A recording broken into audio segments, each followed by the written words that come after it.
চলুন স্টার্ট করি immediately with the recipes. প্রথমে করব মিষ্টি কালাকান্দ করব। কালাকান্দটা বেশিরভাগ সময় আমরা দোকান থেকে কিনে খাই, right, because it's fur more convenient. কিন্তু কালাকান্দ বাড়িতে উইথ অনলি 4 ইনগ্রিডিয়েন্টস তৈরি করা যায়।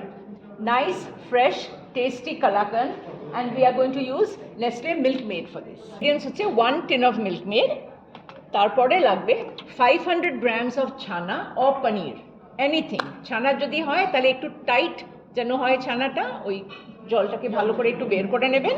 I am using cream paneer over here. 1 tin of Milkmaid, Everyday dairy whitener 2 hipped tablespoons।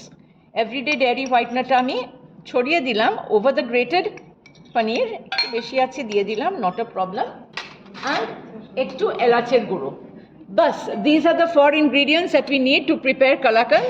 দেখে নিন, আপনাদের সামনে করছি। অল্প একটু এলাচের গুঁড়ো এখন দিচ্ছি, আর বাকিটা আমি পরে দেব ফর গার্নিশিং। নাও এটার ওপরে আমি এখনো ফ্লেমটাকে অন করিনি, মিল্কমেডটা দিচ্ছি। 1 tin of Milkmaid. And now যেটাকে আমি করব, আমি আস্তে করে ফ্লেমটা অন করছি, and I'm mixing all these ingredients and cooking them together. Cook করতে হবে মিক্সচারটাকে on a medium flame, okay, on a medium flame, and that's it, believe me, এটা দিয়ে awesome kalakand তৈরি হবে, very light, not heavy। দোকানের কালাকান্দে অনেক সময় একটু খোয়াও মেশায়, যেটা একটু হেভি হয়ে যায়, বাট আমি personally I like a kalakand which is a little lighter। এটা স্টার করতে করতে দেখবেন মিক্সচারটা থিক হয়ে যাবে, থিক হয়ে যাবে এবং কড়াইয়ের সাইড থেকে ছেড়ে আসতে শুরু হবে। When you come to this stage, this is a critical stage, আপনারা আসতে পারবেন এখানে, I will call you, you can come and see also। যখন কড়াইয়ের সাইড থেকে ছাড়তে শুরু করবে তখনই কিন্তু ফ্লেমটাকে অফ করবেন। ফ্লেমটাকে অফ করে immediately pour it into a greased thali. If you ask me, এটা বেস্ট তৈরি করা হয় in an aluminium কড়াই। It is done।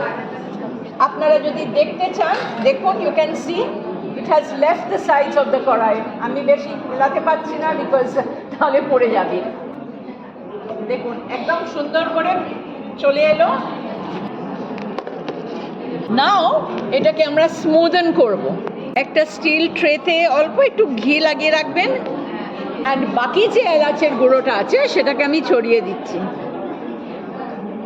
পেস্টটা দিচ্ছি, চপ পেস্টটা, একটু সিলভার লিফ, এটাকে তবক বলি আমরা।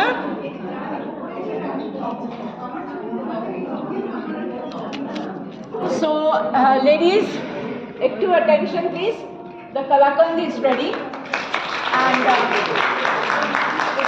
একটু সেট করতে দিতে হবে for around 45 minutes to 1 hour. Okay, so we'll cut them into squares.